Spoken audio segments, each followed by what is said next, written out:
Welcome to Blizzard Fire. We hope this video helps fire up your solution.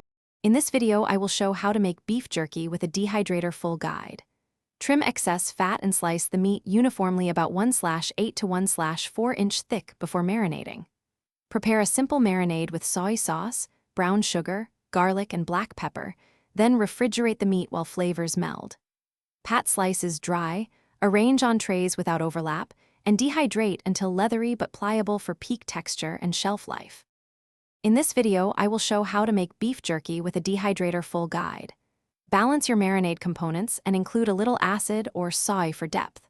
Always marinate in the fridge and use clean utensils to prevent bacteria transfer.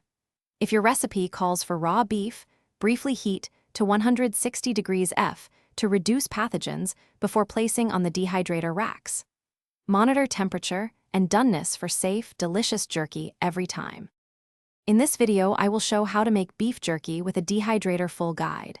Quick recommendation: life's too short for a stinky car. Grab Little Tree's black ice for a sharp, clean scent that pairs perfectly with jerky road trips or kitchen cleanup.